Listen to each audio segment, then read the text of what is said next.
WhatsApp வழியாக English கதை மூலம் உங்களுடைய ஓய்வு நேரத்தில் ஆங்கிலம் கற்கலாம். மேலும் விவரங்களுக்கு 7418809324 இந்த நம்பருக்கு வாட்ஸ்அப் பண்ணுங்க. மில்கி மிஸ்ட் இதான் இது மட்டும்தான். पनीर ना ओनली मिल्की मिस्ट। मैं सदन के सामने स्पष्टता करना चाहता हूं, 23 जुलाई को केरल सरकार को अर्ली वार्निंग भारत सरकार की ओर से दी गई थी। 23 जुलाई को 7 दिन फिर 24 को गई, फिर 25 को गई, 26 तारीख को मान्यवर ये कहा गया कि 20 सेंटीमीटर से ज्यादा वर्षा होगी, भारी वर्षा होगी, लैंडस्लाइड होने की संभावना है, मड भी रस होकर आ सकता है और लोग इसके अंदर दबकर मर भी सकते हैं। मगर भारत सरकार की अर्ली वार्निंग सिस्टम पर सवाल किए गए, इसलिए मैं कहता हूं प्लीज लिसन अस, मत चिल्लाइए, please read it.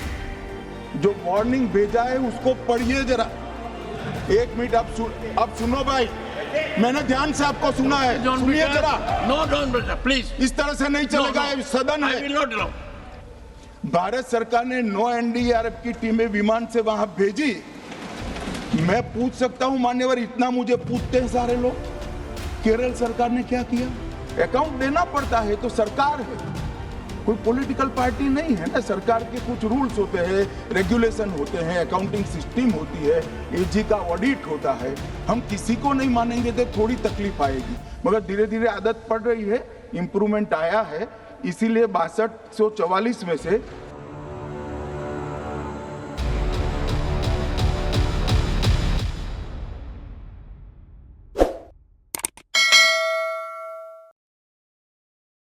Honourable minister, honourable home minister. सभापति महोदय, स्टेटमेंट जो है भारत सरकार का वो नित्यानंद जी ही बताएंगे, मगर मैं कुछ चीज़ों की स्पष्टता करने के लिए आपकी अनुमति से इस सदन के सामने खड़ा हुआ। सबसे पहले इस घटना में जितने भी लोग हताहत हुए हैं, जो घायल हुए हैं, वो सभी के परिवारजनों के साथ मैं मेरी संवेदना व्यक्त करना चाहता हूं और बड़े दुख के साथ आज मैं उनके प्रति अपार संवेदना के साथ इस सदन में खड़ा हुआ हूं। जैसा मैंने पहले कहा कि सरकार की ओर से जवाब श्री नित्यानंद राय ही देने वाले हैं। जब यहाँ पर 1 घंटे की चर्चा आपने अनुमोदित की, तब मुझे था कि आज का दिन शायद राजनीति से परे रहेगा, इस पर राजनीतिक टीका टिप्पणियां नहीं होगी। खैर, उद्देश्य से या जानकारी के अभाव से कुछ टिप्पणियां भी हुई और कुछ सदन को पूरा देश देखता है, इसलिए देश के सामने कोई गलत फहमी न हो जाए, इसलिए मैं स्पष्टता करने के लिए खड़ा हुआ। दोषारोपण हुआ या जानकारी के अभाव में मुझे मालूम नहीं है, मगर मुझे स्पष्टता करनी है माननीय महोदय, आपके माध्यम से, सदन से और सदन के माध्यम से पूरे देश को। अर्ली वार्निंग बोलते ही गए। अंग्रेजी में जितने भी गंभीर प्रकार के शब्द है अपने भाषण में डालकर इसको बताया गया। मैं सदन के सामने स्पष्टता करना चाहता हूं, 23 जुलाई को केरल सरकार को अर्ली वार्निंग भारत सरकार की ओर से दी गई थी। 23 जुलाई को 7 दिन फिर 24 को गई, फिर 25 को गई, 26 तारीख को मान्यवर ये कहा गया कि 20 सेंटीमीटर से ज्यादा वर्षा होगी, भारी वर्षा होगी, लैंडस्लाइड होने की संभावना है, मड भी रस होकर आ सकता है और लोग इसके अंदर दबकर मर भी सकते हैं। मैं कुछ कहना नहीं चाहता था मान्यवर, मगर भारत सरकार की अर्ली वार्निंग सिस्टम पर सवाल किए गए, इसलिए मैं कहता हूं प्लीज लिसन अस, मत चिल्लाइए, प्लीज रीड इट। जो वार्निंग भेजा है उसको पढ़िए जरा। और इस देश में कई राज्य सरकारें ऐसी हैं जिन्होंने इस प्रकार की वार्निंग का उपयोग कर कर जीरो कैजुअलिटी डिजास्टर मैनेजमेंट किया है। मैं ओडिशा राज्य सरकार के लिए भी, उस वक्त हमारी नहीं थी, नवीन बाबू की थी, हमने 7 दिन पहले साइक्लोन का अलर्ट भेजा, सिर्फ एक व्यक्ति मारा गया, वो भी गलती से मारा गया। गुजरात सरकार को हमने साइक्लोन का अलर्ट 3 दिन पहले भेजा, एक पशु भी नहीं मरा साहब। मगर मैं बड़ी विनम्रता के साथ कहना चाहता हूं कि आप जो घिसे पिटे शब्द यहां लेकर आए हैं और डिमांड ही करते जा रहे हैं, अर्ली वार्निंग सिस्टम है।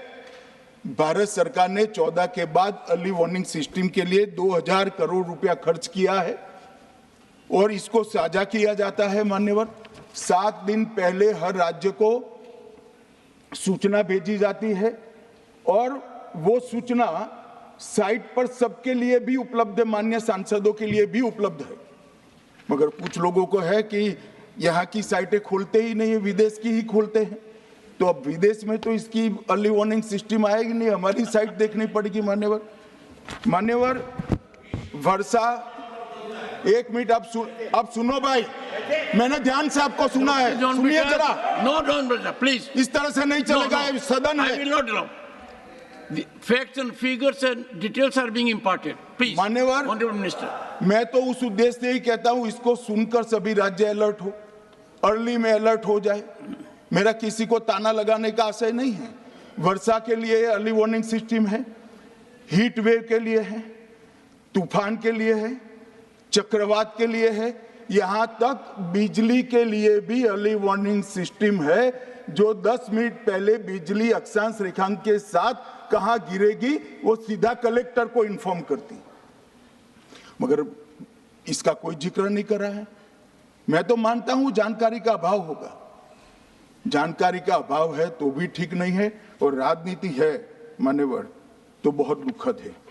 मान्यवर, कई सारे राज्यों ने इसका उपयोग भी किया है और परिणाम भी आए, और इस अर्ली वार्निंग सिस्टम के तहत मैं आज सदन को बताना चाहता हूं, 23 तारीख को ही मेरे ही अनुमोदन से 9 एनडीआरएफ की टीमें केरल के लिए रवाना हो गई थी कि वहां लैंडस्लाइड आ सकता है।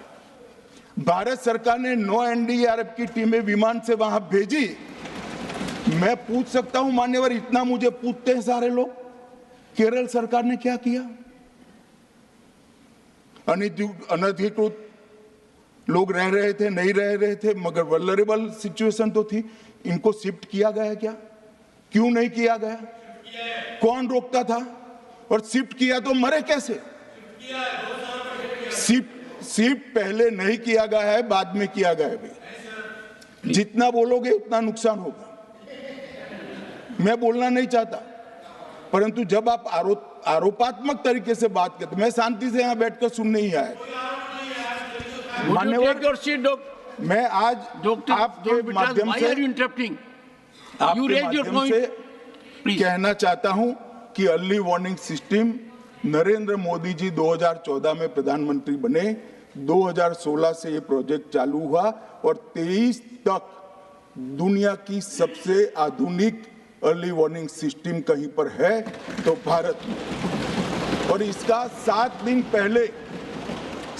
पहले इसका अनुमान देने वाले 4 ही देश है, उसमें से एक भारत है। मगर उसको पढ़ना पड़ता है, डिमांड करने से कुछ नहीं होता। मान्यवर, जो उन्होंने कहा कि भाई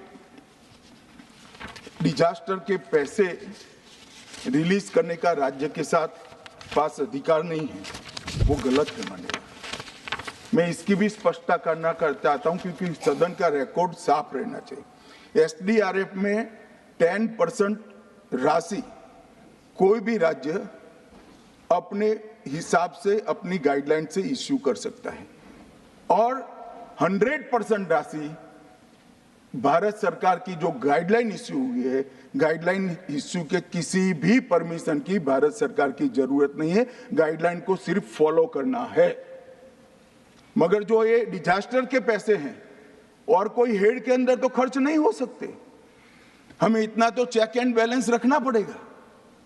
तो फिर भी 10% खर्च तो डिजास्टर के नाम से कुछ भी आप करें कोई नहीं पूछता है। 90% खर्च आप गाइडलाइन के हिसाब से डिजास्टर के लिए भारत सरकार की कोई परमिशन लेने की जरूरत नहीं।